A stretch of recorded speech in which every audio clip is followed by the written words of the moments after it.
നമ്മുടെ പഞ്ചാബ് നാഷണൽ ബാങ്കിന്റെ ATM കൗണ്ടറിൽ നിന്ന് നമുക്കിങ്ങനെ എളുപ്പത്തിൽ നമ്മുടെ അക്കൗണ്ടിനകത്തുള്ള അക്കൗണ്ട് ബാലൻസ് ചെക്ക് ചെയ്യാം എന്ന കാര്യത്തെ പറ്റിയാണ് ഇന്നത്തെ വീഡിയോയിൽ നമ്മൾ സംസാരിക്കാനായിട്ട് പോകുന്നത്. അപ്പൊ നമുക്കിനി കൂടുതൽ കാര്യങ്ങളോട് തന്നെ പോകാം. അപ്പോൾ ഇവിടെ ആദ്യമായിട്ട് തന്നെ നിങ്ങൾക്ക് അവൈലബിൾ ആയിട്ടുള്ള പഞ്ചാബ് നാഷണൽ ബാങ്കിൻ്റെ ഒരു ATM കൗണ്ടറിലോട്ട് പോവുക. അതിനുശേഷം നിങ്ങളുടെ ATM കാർഡ് മിഷനിലോട്ട് കൃത്യമായിട്ട് തന്നെ ഒന്ന് ഇൻസേർട്ട് ചെയ്ത് കൊടുക്കുക.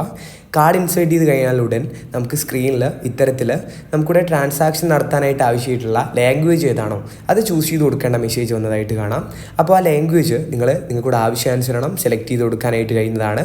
അപ്പോൾ തന്നെ നമുക്ക് ഇത്തരത്തിൽ പുതിയൊരു മെസ്സേജ് വന്നതായിട്ട് കാണാം. അതായത് നമുക്കിവിടെ ഈ ട്രാൻസാക്ഷൻ്റെ റിസീപ്റ്റ് ആവശ്യമായിട്ടുണ്ടോ എന്നുള്ളതാണ് ഇവിടെ ചോദിക്കുന്നത്. വേണമെന്നുണ്ടെങ്കിൽ യെസ് കൊടുക്കുക, വേണ്ടാന്നുണ്ടെങ്കിൽ നോ കൊടുത്ത് നിങ്ങൾക്ക് മുന്നോട്ട് പോകാനായിട്ട് കഴിയുന്നതാണ്. ശേഷമാണ് നമ്മളിവിടെ നടത്താനായിട്ട് ഉദ്ദേശിക്കുന്ന സർവീസ് അല്ലെങ്കിൽ നമുക്കിവിടെ ആവശ്യമായിട്ടുള്ള സർവീസ് ഏതാണോ അത് ചൂസ് ചെയ്ത് കൊടുക്കേണ്ടത്. നമ്മളിവിടെ ബാലൻസ് എൻക്വയറി ചെയ്യാൻ പോവുകയാണ്. അതിനായിട്ട് തന്നെ നമ്മൾ റൈറ്റ് സൈഡിൽ രണ്ടാമതായിട്ടുള്ള ബാലൻസ് എൻക്വയറി എന്നുള്ള ഏരിയയിൽ ടാപ്പ് ചെയ്യുക. അപ്പോൾ തന്നെ നമ്മുടെ ATM പിന്ന് എൻ്റർ ചെയ്യേണ്ട മെസ്സേജ് ഇവിടെ വന്നതായിട്ട് കാണാം. അപ്പോൾ കൃത്യമായിട്ട് തന്നെ നമ്മുടെ അക്കൗണ്ടിൻ്റെ ATM പിൻ നമ്പർ ഇവിടെ എൻ്റർ ചെയ്ത് കൊടുക്കുക ATM കാർഡിൻ്റെ. അതിനുശേഷം നമുക്ക് ജസ്റ്റ് ഒന്ന് വെയിറ്റ് ചെയ്ത് കഴിയുമ്പോൾ തന്നെ നമ്മുടെ അക്കൗണ്ടിനകത്തുള്ള ബാലൻസ് ഇവിടെ കാണാനായിട്ട് കഴിയുന്നതാണ്. അപ്പോൾ നമ്മുടെ പ്രോസസ്സ് കംപ്ലീറ്റ് ആയിട്ടുണ്ട്. ഇത്തരത്തിൽ എളുപ്പത്തിൽ നമുക്ക് ഈ പ്രോസസ്സ് ചെയ്ത് തീർക്കാനായിട്ട് കഴിയുന്നതാണ്. നമ്മുടെ വീഡിയോ ഇത്ര മാത്രമേ ഉള്ളൂ. ഉപകാരപ്രദമാണെങ്കിൽ ഒന്ന് ലൈക്ക് ചെയ്ത് പോവുക. അതേപോലെ നമ്മുടെ ചാനൽ സബ്സ്ക്രൈബ് ചെയ്ത് പോവുക.